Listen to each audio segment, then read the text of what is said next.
धीरे धीरे छटने लगी थी और आसमान में काले बादल घिरने लगे थे। गांव के लोग इस बदलाव को देखकर खुश थे, क्योंकि यह संकेत था कि मानसून अब आने ही वाला था। रामू भी इन्हीं लोगों में से एक था, जो गांव के बाहर एक छोटी सी झोपड़ी में अपनी पत्नी सीता और बेटे मोहन के साथ रहता था। रामू एक गरीब किसान था, जिसके पास जमीन का एक छोटा सा टुकड़ा था। वह बड़ी मेहनत से खेती करता, लेकिन बारिश न होने के कारण उसकी फसल सूख जाती थी। कई सालों से सूखा पड़ रहा था और इस साल भी वह आसमान की ओर टकटकी लगाए बैठा था कि कब उस पर बारिश की कृपा होगी।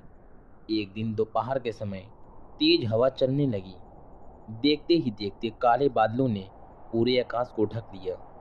कुछ ही मिनटों में मूसलाधार बारिश शुरू हो गई। बच्चे खुशी से नाचने लगे, किसान राहत की सांस लेने लगे और पशु पक्षी भी मानो इस बारिश का आनंद लेने लगे। रामू की पत्नी सीता ने बारिश होते ही आंगन में रखे बर्तनों को समेटा और जल्दी से घर के अंदर चली गई। मोहन भी बारिश में भीगने के लिए मचल रहा था, लेकिन उसकी माँ ने उसे रोक लिया। नहीं बेटा, बीमार पड़ जाओगे। रामू खुशी से अपने खेत की ओर भागा, जहाँ पानी की पहली बूंदें जमीन को भिगो रही थी। उसकी आंखों में उम्मीद की चमक थी। रामू का घर बहुत पुराना था। उसकी छत घास फूस और मिट्टी से बनी थी। बरसात के पहले ही दिन छत से पानी टपकने लगा। दीवारें भीगने लगी और मिट्टी के धीरे धीरे गिरने लगी। सीता घबरा कर बोली, रामू, यह छत ज्यादा दिन नहीं टिकेगी, कुछ इंतजाम करना पड़ेगा। रामू ने चिंता भरी निगाहों से अपने घर को देखा। पहले ही कई बार वह इसे ठीक करवाने की सोच चुका था, लेकिन गरीबी के कारण कभी कर नहीं पाया। रात होते होते बारिश और तेज हो गई। तेज हवाओं के साथ पानी व वेग इतना बढ़ गया कि रामू की झोपड़ी हिलने लगी। अचानक एक जोर की आवाज आई और छत का एक बड़ा हिस्सा गिर गया। पूरा परिवार डर से कांप उठा।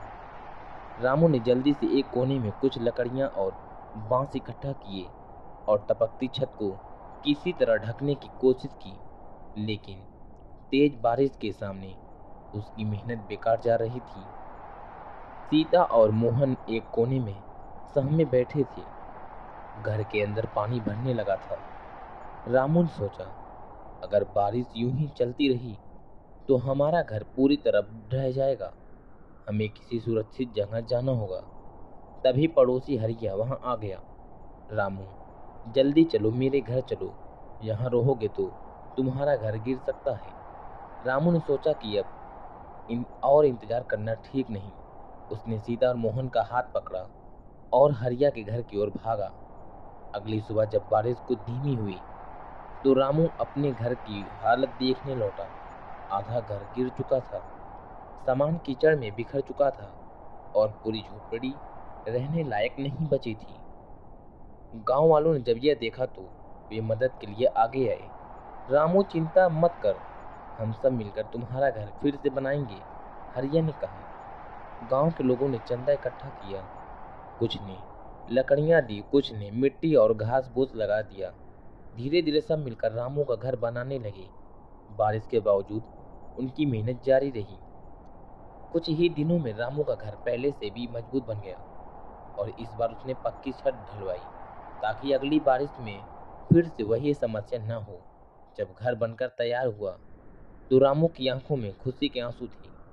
अब रामू और उसका परिवार खुशी खुशी अपने नए घर में रहने लगा। बारिश की हर बूंद अब डर नहीं बल्कि खुशी लाती थी। यह गांव के लोगों की एकता और मदद का नतीजा था कि रामू का टूटा फूटा घर फिर से खड़ा हो गया। इस बारिश ने रामू को एक सबक सिखाया, मुसीबतें आती हैं, लेकिन अगर लोग एक दूसरे की मदद करें तो हर कठिनाई को पार किया जा सकता